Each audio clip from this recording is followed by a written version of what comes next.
Is everybody in? Is everybody in?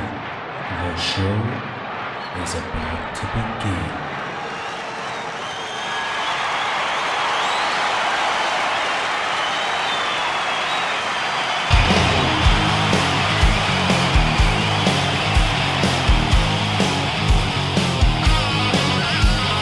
Welcome to the podcast, concerts that made us, interviews and stories, tales from the bus. We love taking you back to when it all went down, the greatest live shows and the cheering crowd sound. It's concerts that made us, concertsthatmadeus.com.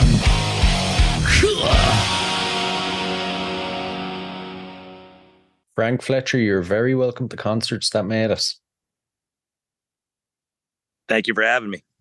It's great to have you now. I'm looking forward to diving into your music. So you released Rollin on the 23rd of June. What can you tell us about it? It's definitely a summer banger. That's exactly what it was meant to be. Some of the songs on our upcoming EP are very emotional and have a lot of meaning to them. And this is just not one of those songs. This is one of those songs that like you said, it's a summertime banger. It's just about cutting loose and having a good time and true to life for I think pretty much anybody that grew up in the South. I mean, pretty much you get off of work and you go drink beer and you ride dirt roads. I mean, that's about all there is to do in South Alabama. Right. You know, how do you approach writing a song like that as opposed to a more serious, heartfelt song? Is there much of a difference? For me, the serious, heartfelt songs actually come out easier because you can get in your emotions and just pour it out on a piece of paper. Where trying to write the fun songs, it's a little bit harder for me because it's you're less connected to the song. I get you. And when it comes to songwriting, then how do you get to the point where you're happy to walk away and say, yeah, that song is finished? I don't know. I don't know if you ever truly are ready to walk away from it, but it's like a painter. I used to paint a lot when I was younger, and I've hung out with painters, and they're always afraid to start doing too much, because if you try to get too perfectionist with it, then you wind up ruining the whole painting by trying to do too much. So some of my best songs actually were the ones that just popped up in like the middle of the night. I wrote something down on a piece of paper and came back, and like 5 or 10 minutes later, the whole song was completely done. Versus I've had some songs where it's taken me, 2 or 3 different writing sessions of just banging your head against the wall. And it just seemed like it just didn't want to manifest itself. Yeah, can be a fine line, I'd imagine. And this track in particular, then, what was it like when it came to recording? What went into it? Oh, it was just fun. It was just, like I said, it was a fun song. So me, my guitar player, and my drummer, actually, all 3 of us, Wesley Brown and Ben Bird, we all 3 got together and wrote it together. So it was fun for the whole band to get together and have a piece of it, And overall, the whole process, what's your favorite part? Is there a part that you really look forward to, and then is there a part that you're like, oh, this just feels like work? The best part is playing your new song out live and seeing crowd reaction. If I can get people up dancing to an original song, or even if they've heard it 3 or 4 times, singing your song back to you, to me, that's the coolest part. And worst part, honestly, laying vocals in the studio is the most tedious, mind-numbing, and I think most vocalists will probably agree. I don't know of anybody that really truly likes laying vocals in the studio. It's pretty nerve-wracking. I could imagine. And what do you hope people get from this track? I just hope they can have a good time with it. I hope they enjoy it. It lightens their mood. They want to party or cut loose while they're listening to it. It's just supposed to be a fun song. So hopefully people can have fun when they listen to it. Perfect. I don't think it'll be too hard for them anyway. And I'm always intrigued about how musicians find their style. So what was it about country rock that attracts you? So I grew up in South Alabama, but I was a rocker for years and years and years. I had a party rock band. I traveled the circuit, and I tried my whole entire life to not be country. Even though I grew up in South Alabama, I grew up in my granddaddy's car garage. I listened to country music growing up. And then when guys like Jason Aldean and Brantley Gilbert hit the scene, rock music had kind of already taken a downward turn. A lot of the venues were closing and even rebranding as country. So I really, when Brantley Gilbert and Jason Aldean those guys came out, I was like, this isn't country. This is 90s alt rock with country lyrics. And I was like, I can do that. And then when I started going down that road, I was like, this just feels more natural. Yeah, it was just more authentic for me to kind of mix the two. And it's just been a growing process, since then, trying to find my own sound as an original artist. So I think we kind of mix in the 90s rock with the Brantley Gilbert, Jason Aldean side, and they even try to pull in some of like the Texas country. Like I love Cody Jinks, is probably one of my favorite artists right now, and so we try to mix in a little bit of that Texas red dirt sound too. Mm. Yeah. And I feel like at the moment country is definitely on a turn. It's kind of back in the forefront more, and it's becoming cool again. Well, country has so many different subsets. I mean, there's so many different styles of music now that is considered country. So I think it's just a really wide spectrum, and then you can go from there. But I mean, if you listen to the radio and you're flipping through stations, I mean, basically it's either country or like R&B and rap. I mean, there's a few rock stations out, but I can't think of any really, really big new rock bands that are out doing like major tours, Yeah. There's just one or two, but you think about how many new country artists are out just over the last year that are out doing big things. So I think that's just where the industry is right now. Yeah, true. And we'll dive into your early influences to give the listeners a sense of where you come from. So it's a bit of a tricky one. Can you remember your earliest musical memory? My earliest musical memory was I think it was probably the early 90s. I'm talking about like 90, 91, maybe 92, but there was that song Wild West. And I don't know, my parents said I loved that song. I remember running around the house singing it. But then I started taking guitar lessons when I was about 12, and I was actually really big into the blues. Disney Channel was pushing a lot of artists, and there was a guy named Johnny Lang. I don't know if you know who that is, but he's a blues artist. He was a teenager at the time, and he was on like the movie Blues Brothers 2000. So I was big into the blues, but like I said, I grew up listening to everything. So 90s country, 90s rock. I'm just kind of a melting pot of a bunch of different influences. And honestly, it just depends on my mood or where my head's at as to which way I lean. I've written songs that are hardcore rock. I've written songs that are blues R&B-ish. It just kind of depends on the mood I'm in. Yeah. And did you grow up in a very musical household then? Was there support for music at home? There was support for music, but nobody in my family is musical. So me and my mom used to go to a lot of concerts when I was younger. That was kind of our bonding experience. A matter of fact, we just went last Wednesday, we went to go see Kenny Wade Shepherd in Montgomery, Alabama.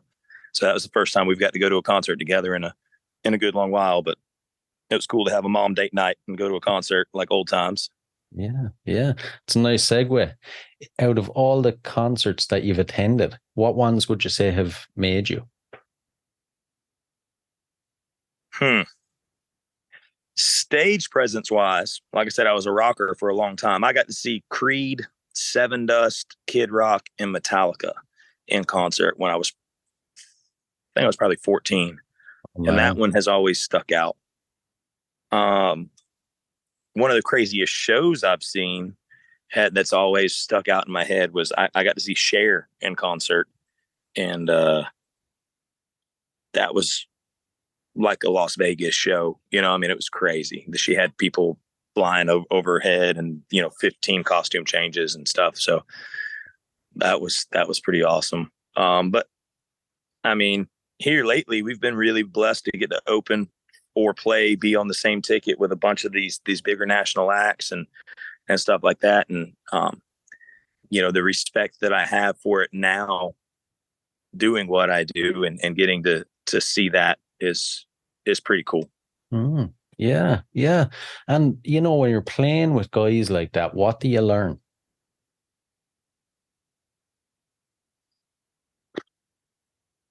Honestly, the biggest thing I've learned out of playing with national acts now is either how not to act or how to act towards other people and your fans and things of that nature.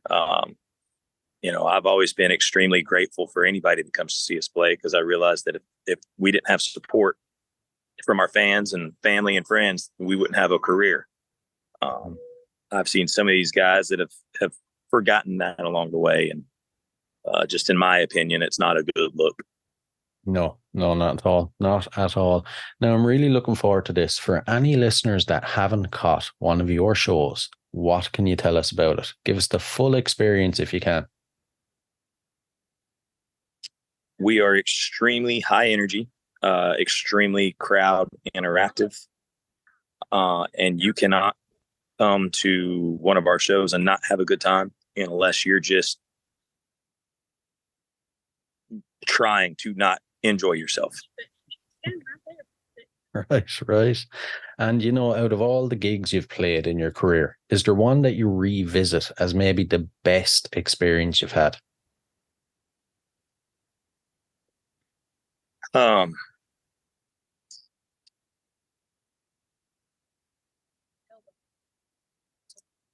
don't know, it probably changes throughout the years, just because we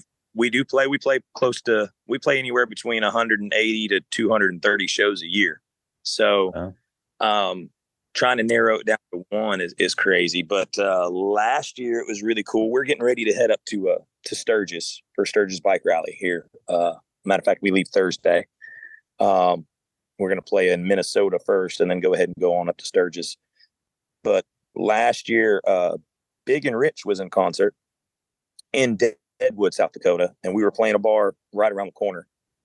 And we had met the keyboard player / DJ Sinister, the year before, and met the drummer at the time, Keo. And well, we look up and we see that DJ Sinister walks in the bar after their concert, and then the new drummer Sean walks in, and then I'm like, holy crap, there's the bass player and there's the guitar player. And so basically the whole band was there except for Big Kenny and John Rich.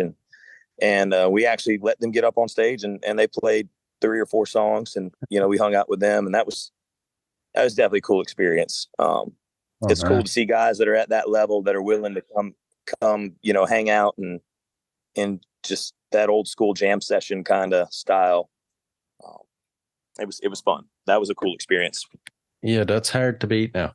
And to switch it around then, without mentioning names, is there an experience you've had that is maybe the worst, and how did you deal with it? I was just talking about this gig to somebody the other night, and it was, it was early on in my career, but I had this lady that was going to be our booking agent, and she promised us we were going to make X amount of dollars, and we drove all the way to this show, and then all of a sudden she couldn't make it to the show conveniently. But we get there, and it is you pull up and you're like, oh my goodness, what did I just get myself into? um, to the point where they even had like, there's no other way to say it. They actually had porn playing on the TVs inside the bar. And we're just like, oh my goodness. And long story short, we drove about 4 hours to get to this gig, and at the end of the night, he tried to pay us $30. Oh my God. Yeah. Jeez. So, and I mean, we've gotten some other, situations where the pay, there were some discrepancies and stuff like that. I mean, that happens especially early on in your career, but just the whole situation, the drive, the venue, the people that were there, then the pay, and it was interesting. It was a nightmare. Needless to say, you didn't go back there, so. No, that was our one and done there. Yeah, yeah. Jeez. And when it comes to your stage show, being a frontman, how do you work on it and make sure it's constantly fresh and exciting each time? So, unless we're opening for a national act, and unless we have like a set time slot, most of our shows, just over the years, we've traveled so much and everything that a lot of our tourist places, they want you to play a 4-hour set, no breaks. So we've adapted that. We play 4 hours at all of our bars, just the smaller venues, stuff like that. So we don't make a set list. And I've learned over the years that the smaller the crowd, the more interactive you become. And almost to a point where you're like less musician, more comedian. Right. And then the bigger the crowd, if you have a big crowd, then you could put on a concert style show and the energy's there. You know what I mean? You're not having to pull energy from the crowd. Mm. So, well, like just last weekend, we finally just played this place called Latitudes. It's a Margaritaville retirement resort in Panama City Beach, Florida. Right. And I got to looking at the crowd, and I just told him, I said, we're going to throw the set list out the window. And I just started going table to table. I'd sit down at the table with people and be like, hey, what do you want to hear? So the fact that we're just kind of free flow keeps our show very fresh. You're not going to hear the same. If you come see us 2 or 3 nights in a row, you're not going to hear the same show. Now you might hear some of the same songs just because people request the same songs a lot, but I don't even know what I'm going to say next. So it's hard to tell you what's going to come out of my mouth. Right. And the moments before you step on stage, do you have any pre-show rituals? And then afterwards, do you have any post-show rituals? How do you psych yourself up and how do you calm down? Most of the time, depending on the venue, before the show, I actually walk around the crowd and I start talking to people. And I just try to get a vibe for the crowd. I get a feel that way. I don't feel like I'm starting cold. I kind of feel like I understand the room. Like I said, unless we're playing an all original show or, we're opening for a national act, but if it's just a venue, just one of those 4-hour shows, I get out, and then me and the guitar player, we normally do a shot of Jaeger together. So we pregame just a little bit. That's nice. Then afterwards, how do you wind yourself down? Like I said, we have a extremely busy schedule. So most of the time after the show, it's breaking down, loading out, getting loaded into the trailer, and then driving. So we don't really have much of an after show calm down. It's more like, get everything done as quick as we can so we can get to the next spot or, the hotel so we can at least catch 4 hours of sleep before we go do it all again. Right. And when you're on tour then, what kind of antics do you get up to? Any wild partying, anything you can actually talk about? All the fun stuff we got to keep under wraps. But no, most of the time when we're on tour, we're really, our schedule is super tight. Like in Sturgis, we've got days where we play 3 shows in one day, 3 different venues, 3 different shows one day. So when we're on the road, we're trying to do as much as we can while we're out. But I do like to get out and about. So like if I'm in Key West, I'll go try to go paddle boarding or make friends with. One time we made friends with some people and we wound up out on a yacht. Deadwood, there's a lot of hiking and it snows and stuff like that. So I like to get out and about when I can. So I just, wherever we are, I just try to get out and about and enjoy the fact that I get to travel as much as I can in between shows. Yeah, it's understandable.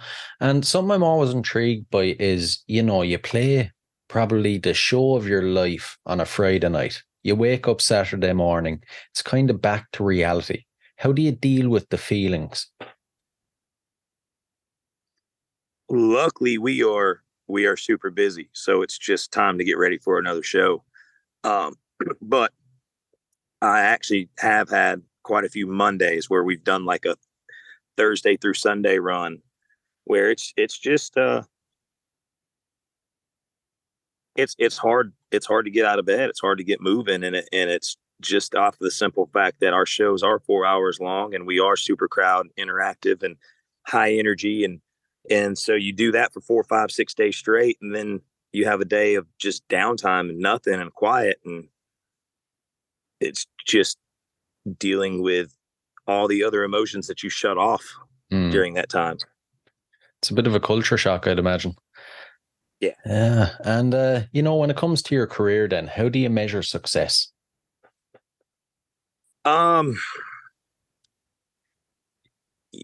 I started and I decided that I wanted to try this, I did it for about a year full time. I played my first bar when I was like 14, but I didn't really start taking it serious until probably about 7 or 8 years ago. And I traveled for a year and I was able to pay my bills for a year. I paid my bills and I didn't fall flat on my face. And that's when I was like, okay, well, I think we could try this as a career. So since then we've slowly, been climbing the ladder and building success. And to me, success is just being able to do what you love doing,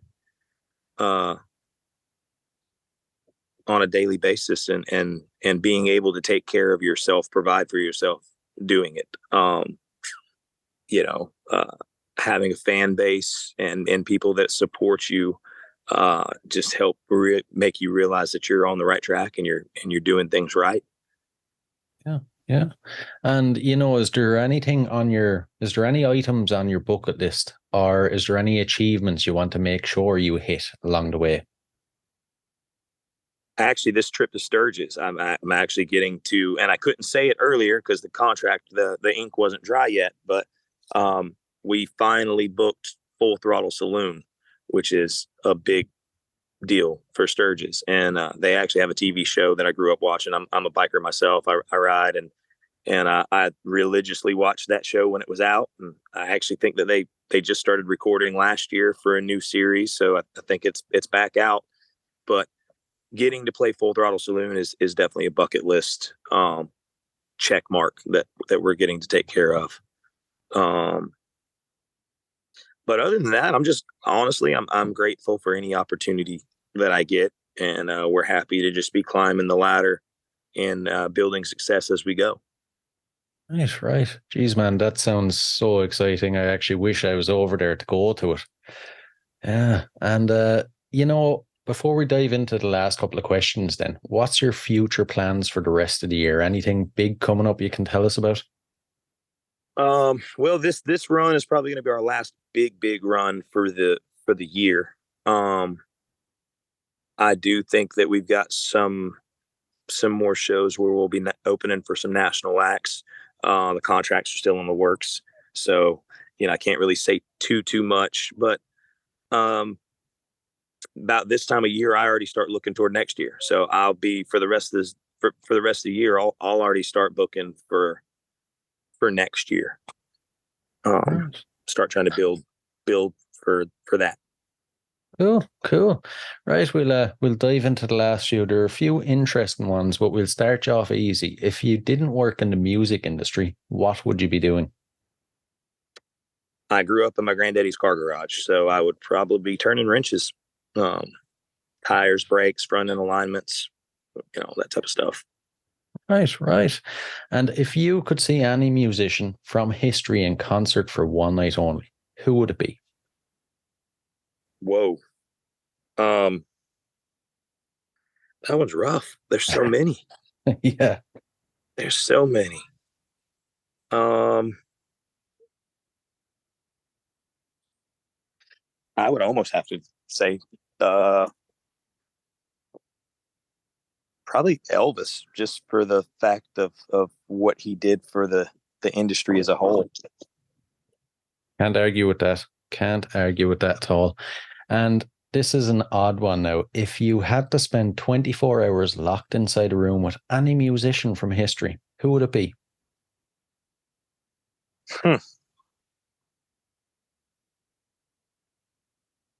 You know what? I'm going to double down. I'm going to say Elvis again.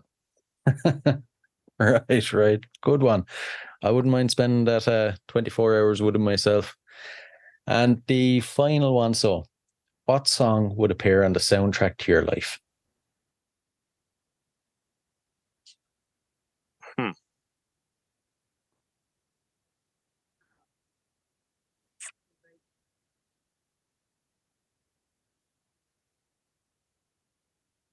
Yeah, that's a tough one. That's a tough one. Probably if it wasn't for bad luck, I wouldn't have no luck at all.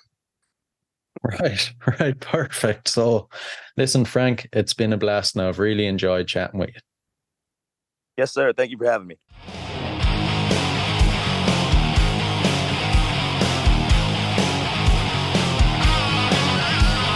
Welcome to the podcast, concerts that made us, interviews and stories, tales from the bus. We love taking you back to when it all went down. The greatest live shows and the cheering crowd sound. It's concerts that made us, concerts that made us.com.